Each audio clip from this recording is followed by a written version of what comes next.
Can you imagine a time, stretching from the 5th century all the way to the 15th, when a woman's life was mapped out for her from cradle to grave, mostly by the men around her? What if her family, her king, or even a rival kingdom decided who she would marry, not just for love, but for land, power, or peace? And what if, despite all those rigid rules and expectations, some women dared to grab the reins of their own destiny and choose their own husbands? 5. Number 5. Joanna I of Naples. The year is 1343, and the kingdom of Naples is a simmering cauldron of ambition, betrayal, and dark secrets. At its heart sits a young queen, Joanna I, barely 16 years old, already entangled in a marriage that feels more like a prison than a partnership. Her husband, Andrew of Hungary, is her cousin, a union arranged years ago to merge two powerful branches of the House of Anjou, but their marriage is anything but harmonious. Andrew is perceived as crude, unsuited for the Neapolitan court, and fiercely resented by the local nobility and even Joanna herself. He is demanding a share of her royal power, a claim that deeply offends the independent spirit of the Neapolitan Regency Council and the young queen. Joanna, born in 1326, had inherited the throne of Naples and Provence at just 6 years old, after her grandfather, Robert the Wise, died. Her early life was a whirlwind of political maneuvers, with various regents and factions vying for control. Her marriage to Andrew was supposed to stabilize the kingdom, bringing the Hungarian branch of the Anjou family closer to the Neapolitan throne. However, Andrew's ambition soon turned this alliance into a source of bitter conflict. He wanted to be crowned king alongside Joanna, not just a prince consort. The Neapolitan nobility, fiercely protective of their queen's sole right to rule, resisted this fiercely. Joanna too resisted. She was a queen in her own right, accustomed to authority, even if guided by older advisors. The idea of sharing her power, especially with someone she increasingly disliked, was unbearable. The tension reached a breaking point in September 1345. The court was at Aversa, a royal hunting lodge. On the night of September 18th, Andrew was lured from his bedchamber, supposedly to meet with a messenger. Instead, he was strangled and thrown from a window. His body was then dragged into a garden where the plotters tried to burn it but failed. The crime sent shockwaves across Europe. Andrew's brother, Louis I of Hungary, swore vengeance. All eyes immediately turned to Joanna. Was she involved? Did she know? The historical accounts from the time are rife with accusations and counter-accusations, painting a picture of intrigue and political maneuvering that is difficult to untangle definitively. Some chroniclers directly implicated Joanna, stating she was tired of Andrew and his demands. Others defended her, claiming she was a naive young woman, caught in a web of powerful men. Regardless of her direct involvement, Andrew's murder created a vacuum, and Joanna found herself in an even more precarious position. She was a widow, childless from her marriage to Andrew, and suspected of regicide. The threat of an invasion from Hungary loomed large. She needed an heir, a protector, and a new husband to solidify her position. This is where Joanna's agency truly began to shine, as she navigated the treacherous political currents of medieval Europe.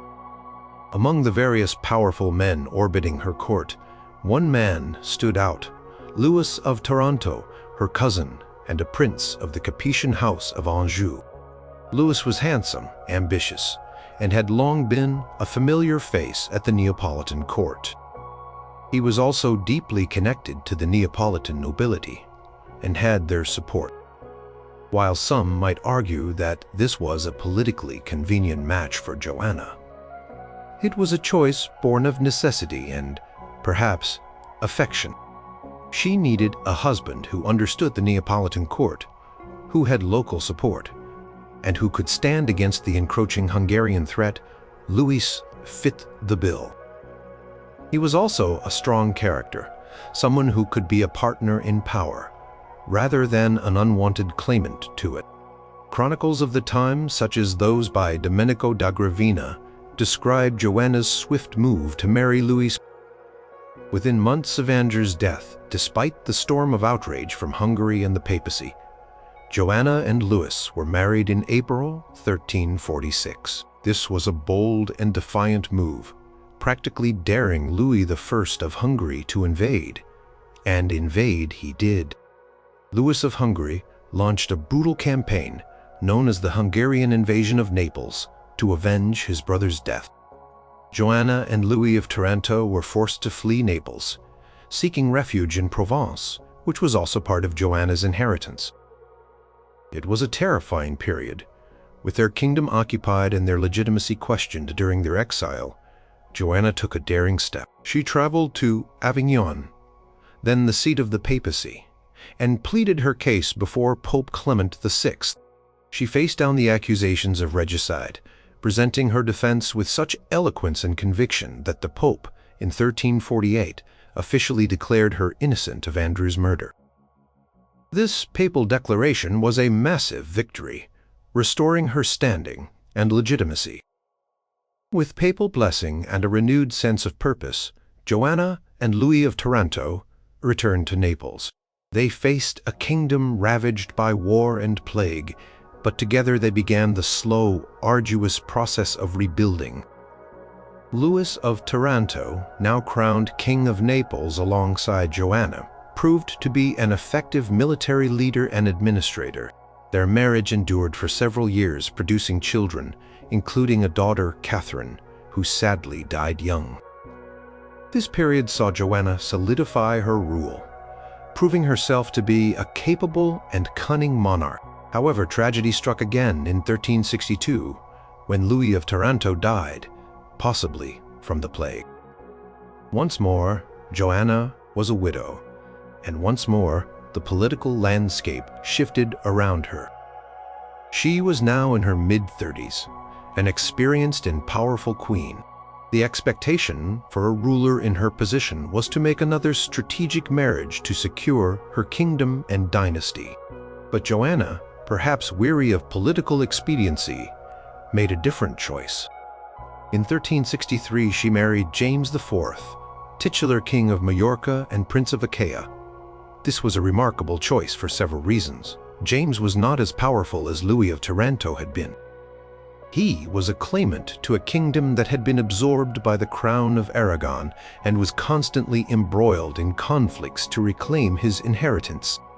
He was also considered somewhat unstable, and the marriage did not produce any surviving children. Why did Joanna choose him?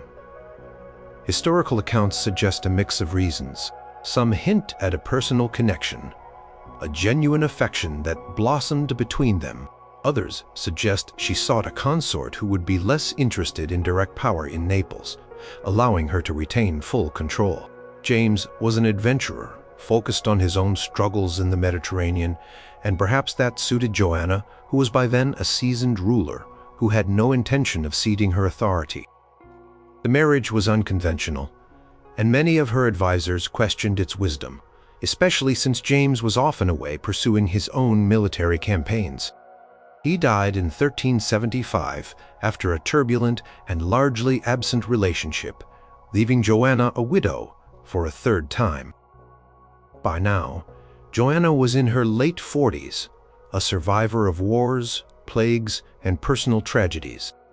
Most women of her age and status, especially those without direct male heirs, would have been under immense pressure to marry a powerful prince to secure the succession. But Joanna, against the odds and expectations, made yet another personal choice. In 1376, she married Otto, Duke of Brunswick-Grubenhagen. Otto was a seasoned German mercenary captain, a military man, and not of the highest royal lineage. He brought military prowess, but not significant dynastic connections that would benefit the Neapolitan throne in the long run. This marriage, even more than her third, seems to have been driven by personal preference and a desire for a companion who could provide military support without challenging her sovereignty. Otto was a loyal and capable general, someone who could help her maintain order in her frequently turbulent kingdom. He was a strong, steady presence in her life during a period of escalating political instability in Europe, particularly the Great Schism within the Church, which would eventually lead to her downfall. Joanna's rule, marked by these distinct and often defiant choices in husbands, ultimately ended in tragedy. Her decision to support Pope Clement VII during the Great Schism, when two popes claimed legitimacy, led to her being excommunicated by Pope Urban VI, who then declared her kingdom forfeited. Urban gave the Kingdom of Naples to Charles of Durazzo, a distant cousin.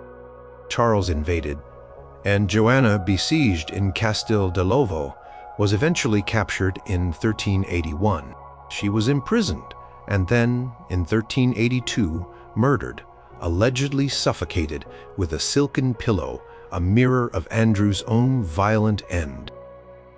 Despite her tragic end, Joanna I of Naples stands as a testament to female agency in a brutal age.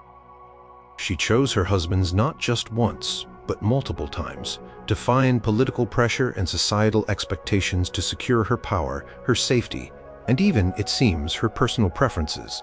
Her life was a constant negotiation of power, with each marriage a deliberate move on her part, a queen determined to chart her own course in a world that sought to control her every step. Her choices, both strategic and personal, shaped the tumultuous history of the Kingdom of Naples for decades. Number 4. Zoe Porphyrogenita. Step back in time to the Byzantine Empire, around the year 1000. This is a world of opulent palaces, cunning eunuchs, shimmering mosaics, and emperors who are almost godlike figures. But within this gilded cage lived Princess Zoe Porphyrogenita, born in 978, a woman destined for a life far more dramatic and unexpected than any scriptwriter could invent. Her name, Porphyrogenita, meant born in the purple, signifying she was born in the special imperial chamber to a reigning emperor. Her father was Emperor Constantine VIII. For much of her early life, Zoe was simply a princess of immense status, but little personal power. She was a pawn in the intricate game of imperial succession. Her father, Constantine VIII, had no sons, so his daughters were his only hope for continuing the Macedonian dynasty. Zoe and her sisters, Theodora and Eudokia, were kept largely isolated within the imperial palace, their lives dictated by the whims of their aging father. Zoe was reportedly beautiful and vivacious, fond of luxurious living and the pursuit of pleasure. But as a princess, her primary duty was to marry and produce an heir. Several times, marriage alliances were proposed for Zoe, including with the Holy Roman Emperor Otto III. But these arrangements fell through, often due to political complications or the sudden death of a suitor. This meant that by the time her father Constantine VIII was on his deathbed in 1028, Zoe was already 50 years old and unmarried. Constantine VIII, facing death without a male heir, desperately needed to secure the succession. He reluctantly decided to marry Zoe off to a suitable candidate, who could then inherit the throne as her co-emperor. His choice was Romanos Argos, a respected patrician and the Eparch of Constantinople. Romanos was already married, but the emperor's decree was absolute. Romanos was forced to divorce his wife and marry Zoe. This was not Zoe's choice, but a desperate move by her dying father. It was a marriage of convenience, imposed by imperial command. Romanos III became emperor, and Zoe, at 50 years old, finally became empress. But their marriage was not a happy one. Romanos, now emperor, reportedly neglected Zoe, preferring the company of other women and focusing on imperial affairs. Zoe, who had waited her entire life for power and recognition, was not content to be a mere figurehead. She yearned for genuine affection and a stronger role in the Byzantine court. The lack of an heir from this marriage also became a pressing concern, as Zoe was now past childbearing age. Tension between them grew, fueled by Romanus's rumored attempts to limit her spending and influence.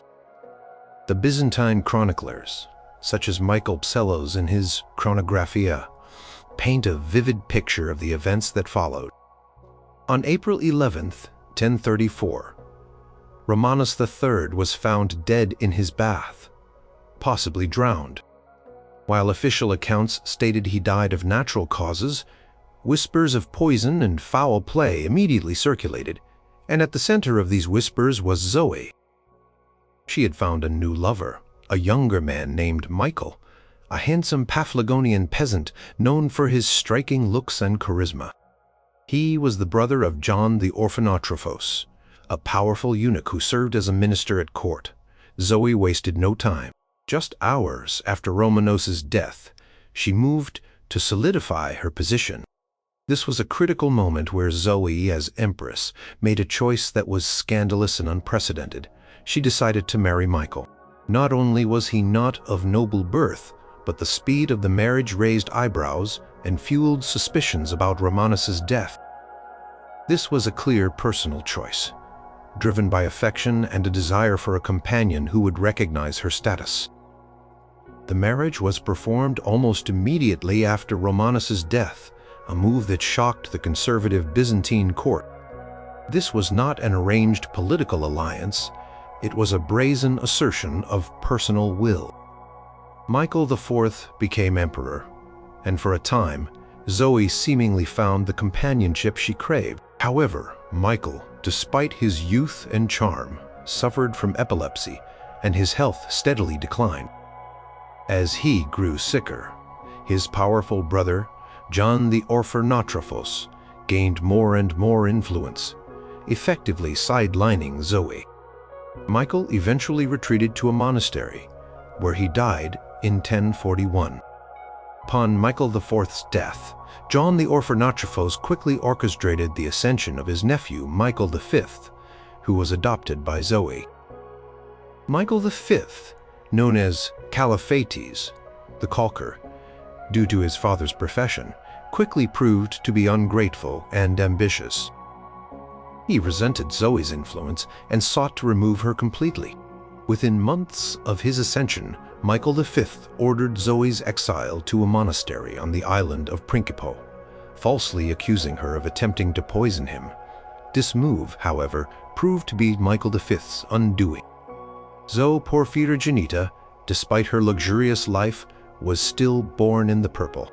People of Constantinople revered her as the rightful heir of the Macedonian dynasty. Her banishment sparked a massive popular uprising.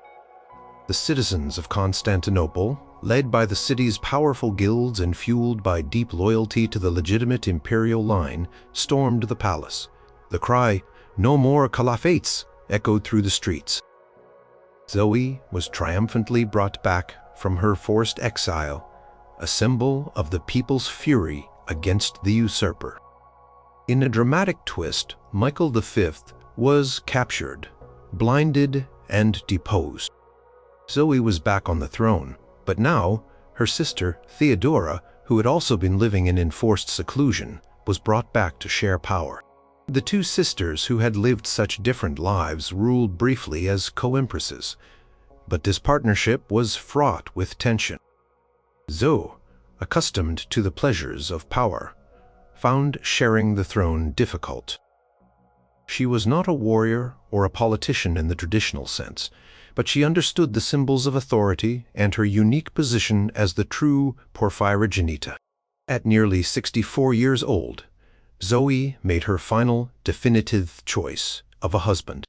She needed a male co-ruler, someone to manage the day-to-day affairs of state and provide stability. This time she was determined to pick someone she liked, and someone who would not challenge her supreme authority. Her gaze fell upon Constantine Monomachus, an exiled nobleman.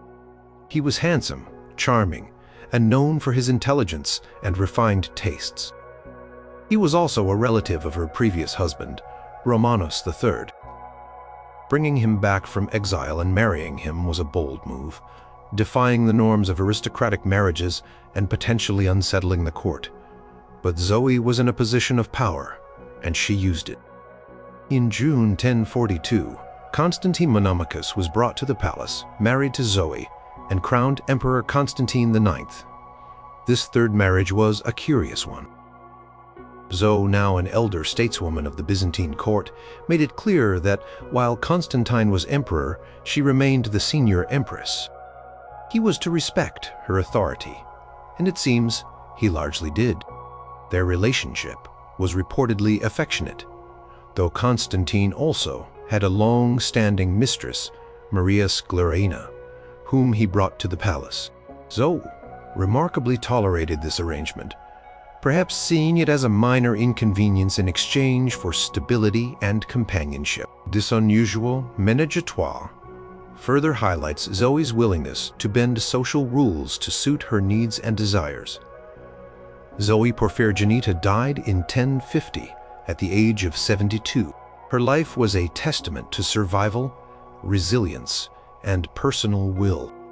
From an aging princess forced into marriage, she became an empress who chose her second husband against societal norms and her third husband against political expectation, asserting her personal agency and ensuring her place on the imperial throne until her last breath. Her choices, scandalous and unconventional, demonstrate a powerful woman navigating a patriarchal world on her own terms, leaving a vibrant, unforgettable mark on Byzantine history. Number 3. Isabella of Angoulême. Our next stop takes us to the early 13th century, to the stormy relationship between England and France, and the dazzling yet often tragic life of Isabella of Angoulême. Born around 1188, Isabella was the only daughter of Aymer, Count of Angoulême, and Alice of Courtenay. She was a renowned beauty, even in a time when beauty was often overlooked in favor of political expediency. From a young age, Isabella was betrothed to Hugh IX of Lusignan, a powerful baron from Poitou, a region in southwestern France that was hotly contested between the English and French crowns. This engagement was a typical medieval arrangement designed to consolidate land and power between two noble families. The Lusignans were a formidable family, and a marriage to their heir would secure Isabella's future. But Isabella's fate was about to take a dramatic and scandalous turn. In 1200, King John of England, a monarch notorious for his volatile temper and unpredictable behavior, arrived in Angoulême. John was already married to Isabella of Gloucester, but he was pursuing an annulment. When he saw Isabella of Angoulême, then just 12 years old, he was captivated. He was an older man in his early 30s and King of England, a formidable power. John, acting on a whim, decided he wanted Isabella for himself. Quickly arranged to break her existing engagement to Hugh IX of Lusignan and marry her instead. This was an astonishing act. John, as a monarch, had the power to override a mere baronial betrothal, but it was an egregious insult to the Lusignan family, particularly Hugh IX. It was an act of political opportunism and personal desire. Utterly disregarding the customary laws of betrothal, Isabella, a young girl, had little say in the matter. She was literally taken from one fiancé and handed to a king. The marriage took place in August 1200 at Angoulême, without much fanfare, and certainly without the traditional consent of the church, which was needed for John's divorce from his first wife. Isabella became Queen of England, a position of immense status. She was queen during one of the most turbulent periods in English history, including the loss of Normandy to France, the signing of Magna Carta, and widespread discontent among the English barons. She bore John 5 children, including the future King Henry III, Richard, Earl of Cornwall, and 3 daughters. Despite the initial scandalous nature of their union, Isabella lived a life of royal luxury, traveling with John and bearing his heirs. The chronicles of the time, such as those by Roger of Wendover, describe her as immensely beautiful and extravagant, often contrasting her perceived frivolity with John's increasing political difficulties. King John died suddenly in 1216, leaving Isabella a widow with a young son, Henry III, who was only 9 years old. Isabella, as Queen Dowager and mother of the new king, was in a powerful position. She was still a young woman, only about 28 years old. Custom for a queen mother was usually to remain in England, often becoming a regent or a powerful figure at court, dedicating herself to her son's upbringing and the stability of the kingdom. She was the Queen Dowager, the mother of the King of England, and her duty was clear. Support her son, however. Isabella of Angoulême had other plans. In 1217, after about a year as a widow in England, Isabella made a decision that shocked the English court and defied all expectations. She announced her intention to return to her ancestral lands in Angoulême. This itself was unusual for a queen mother, but what she did next was truly extraordinary. In 1220, to the astonishment of everyone, Isabella married Hugh X of Lusignan, the very man to whom she had been betrothed before King John snatched her away. This was a deeply personal choice, and one that was entirely against the odds. She was a Queen Dowager, the mother of the reigning King of England, Henry III. Remarrying especially to a French nobleman who was not a reigning monarch was highly unconventional. It risked undermining her status in England and creating political complications. But Isabella, free from John's capricious control, seemingly decided to reclaim her life and marry the man she had originally been intended for. The Lusignans were still a powerful family, and Hugh X was a formidable figure, but this marriage was not driven by the same grand political imperatives that had dictated her first. It was a choice born of personal history, and perhaps a desire for stability and a return to a more familiar life in her homeland. The English court was furious. They feared that Isabella's marriage to Hugh X would weaken England's influence in Poitou and strengthen a potentially hostile French baronial family. Her new husband, Hugh X, was indeed a strong and independent lord, often at odds with both the English and French crowns. Isabella became a leading figure in the Lusignan court, embracing her role as Countess of La Marche and Angoulême. She bore Hugh X 9 more children, creating a vast Lusignan brood that would become a source of both power and contention for decades to come. Isabella, now the matriarch of the Lusignan family, fiercely championed her children and her husband's interests. She became known for her ambition and her strong will, often clashing with her royal son Henry III and his half-brothers. She encouraged the Lusignans to resist English authority in Poitou, leading to several skirmishes and political tensions between her children and her former kingdom. Chroniclers like Matthew Paris frequently described her as a difficult and proud woman, perhaps reflecting the Anglo-centric view of her defiance. She was undoubtedly a woman who knew her own mind and was not afraid to assert it. She was Queen of England, but she was also a countess in her own right, and she exercised power in both capacities. Isabella lived a long life, eventually dying in 1246. She chose to be buried at the Abbey of Fontevraud, beside her first husband, King John, and his parents, Henry II, and Eleanor of Aquitaine, our next powerful woman. This choice of burial place is interesting, a final statement perhaps on her intertwined lives with both the English royal family and her Lusignan family. Isabella of Angoulême stands out as a powerful woman who, despite being a pawn in her youth, ultimately made a monumental choice for her second marriage, going against the conventions of the time and asserting her agency in a way that shaped not just her own life, but the political landscape of both England and France for years to come. Her choice to marry Hugh X of Lusignan was a daring act of self-determination, a testament to a woman who would not be confined by the expectations of her royal status. Number 2. Adelaide of Italy. Let us travel now to the turbulent and fragmented world of 10th century Europe, where kingdoms rose and fell, and alliances were forged and shattered with bewildering speed.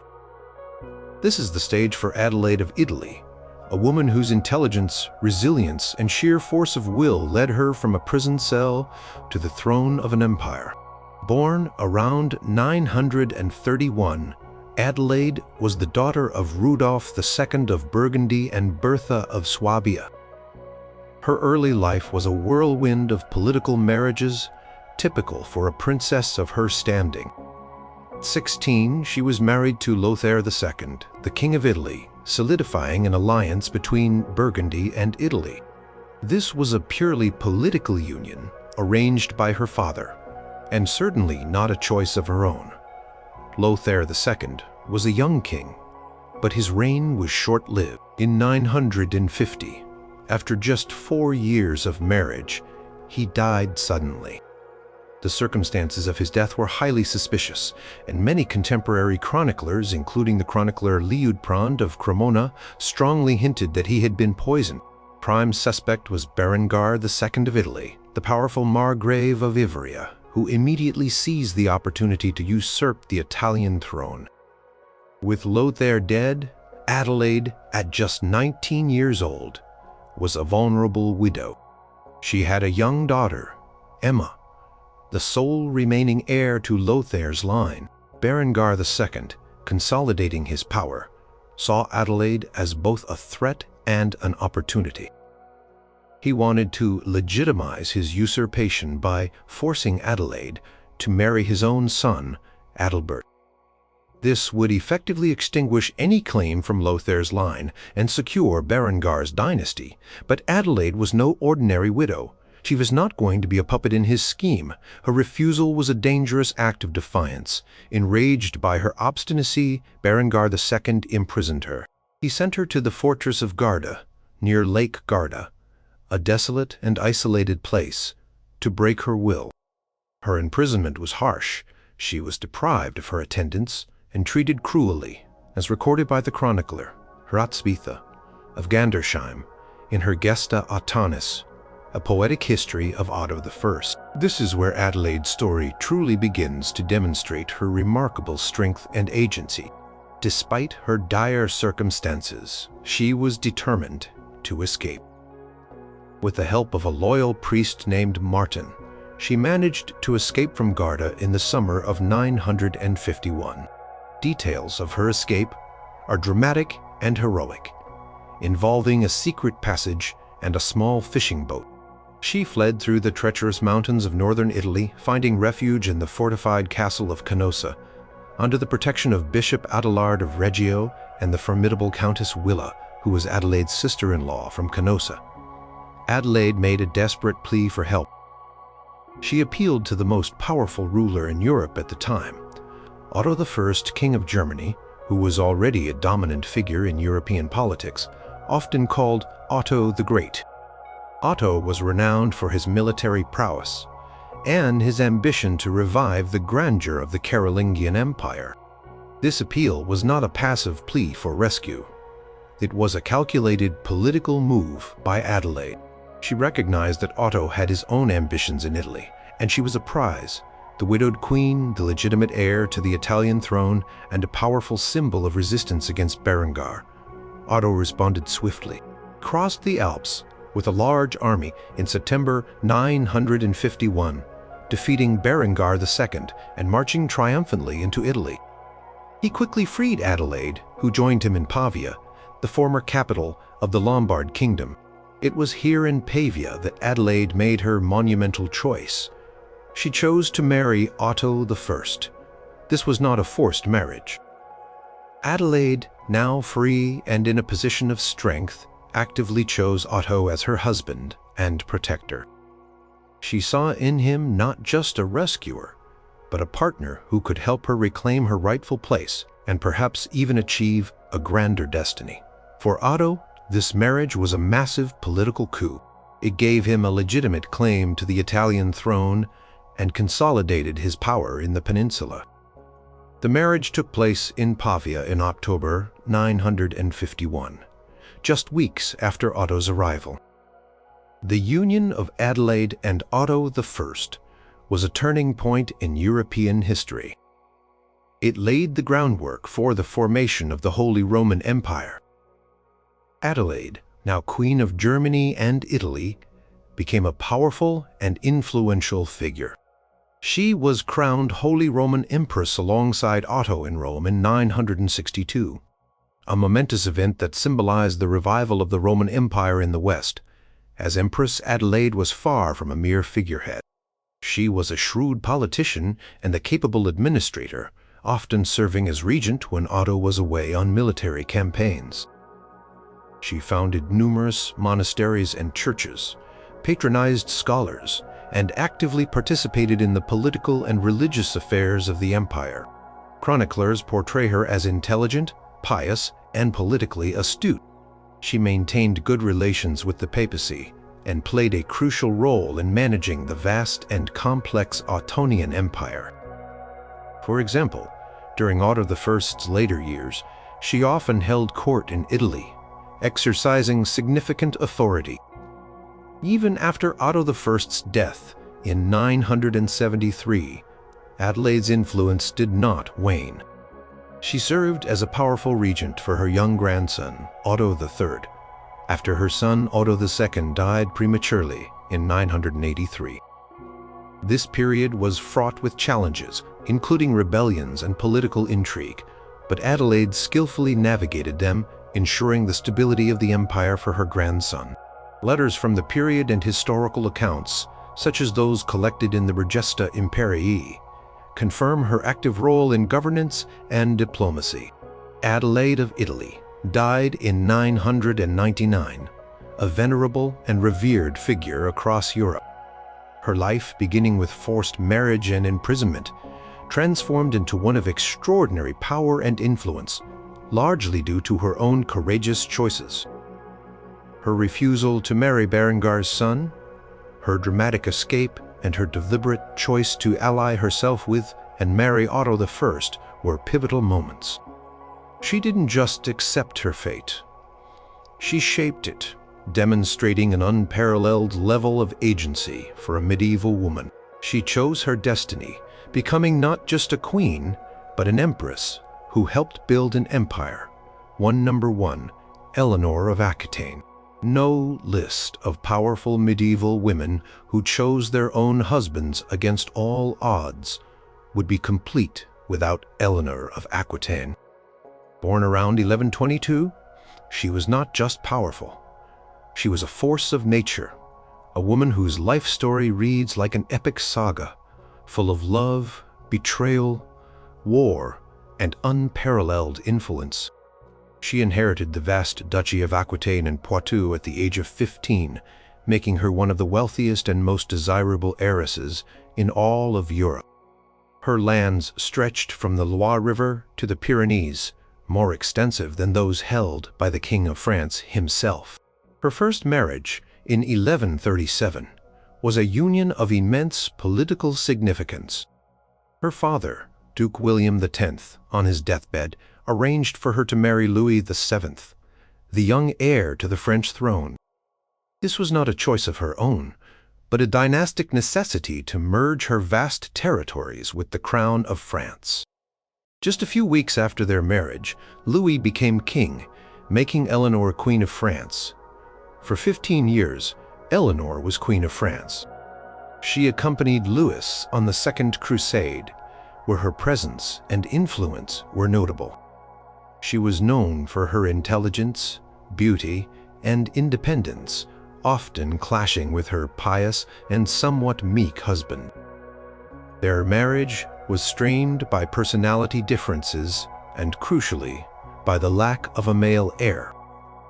They had 2 daughters, Marie and Alex, but a son was desperately needed to secure the French succession.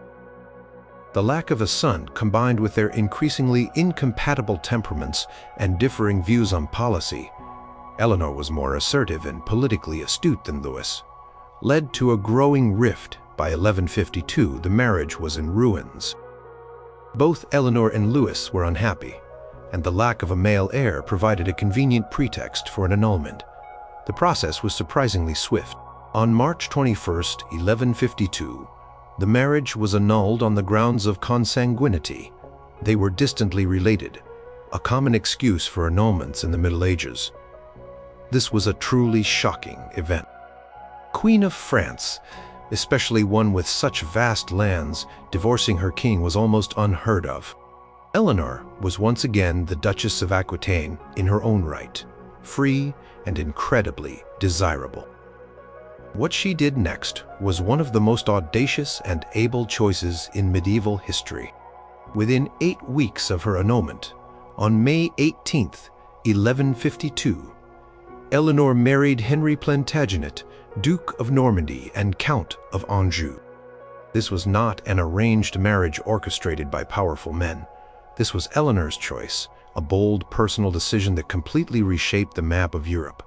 Why was this choice so astonishing and against the odds? First, Henry was her junior, 10 years younger than her, in an age where older men married younger women for dynastic reasons. This age difference was unusual.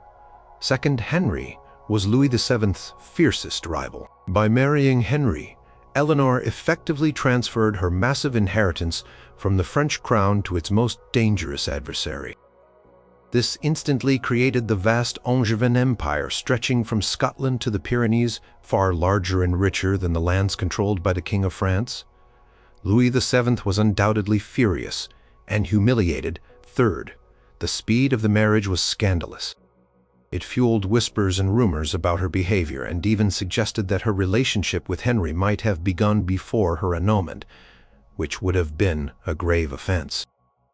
But Eleanor, a woman of immense self-assurance, clearly did not care for public opinion when it came to her own desires and strategic interests. Her choice of Henry was a master stroke, a calculated gamble that paid off immensely. Henry, a dynamic and ambitious ruler, would become King Henry II of England in 1154, making Eleanor Queen of England. She became the only woman in history to be Queen of both France and England. As Queen of England, Eleanor was a powerful and influential figure. She bore Henry 8 children, 5 of them sons, including the future kings Richard the Lionheart and John. This secured the Plantagenet dynasty beyond any doubt. Eleanor was not content to be a mere queen consort. She was an active participant in governance, maintaining her own court in Poitiers, a vibrant center of culture and patronage. She was a political operator, involved in the administration of her vast Aquitanian lands and often in communication with her husband about the affairs of the realm. However, her powerful personality and Henry's increasingly autocratic rule led to tensions in their marriage. By the 1170s, their relationship had soured dramatically. Eleanor famously supported her son's rebellion against their father in 1173. This was an unprecedented act of defiance by a queen. For her role in the rebellion, Henry II imprisoned Eleanor for over a decade, but even from captivity her influence did not wane. When Henry II died in 1189, her beloved son, Richard the Lionheart, immediately released her and restored her to her full power. Eleanor, now in her late 60s, once again emerged as a formidable political force. She played a crucial role in governing England during Richard's long absence on the Third Crusade and his subsequent captivity in Germany. She personally traveled across Europe, negotiating her son's ransom and securing his release. The English pipe rolls, detailing royal expenditures, record her extensive travels and political activities during this period. Even after Richard's death and the ascension of her youngest son, John, Eleanor remained a powerful and respected figure. She continued to travel, negotiate, and assert her influence well into her 70s and 80s, ensuring the stability of the Angevin lands. She died in 1204, at the remarkable age of 82, outliving all but 2 of her children. She chose to be buried at the Abbey of Fontevraud, where she had spent her final years. Eleanor of Aquitaine's life is a testament to extraordinary agency. She was a woman born into immense power, who, when given the chance, made a radical and deliberate choice of a second husband, defying norms and expectations, and utterly transforming the political landscape of medieval Europe. Her decision to marry Henry Plantagenet was not just a personal one. It was a Gili earthquake, leaving an indelible mark on the course of English and French history. She was a queen who carved her own path, a true medieval icon who chose her destiny and shaped the destinies of nations.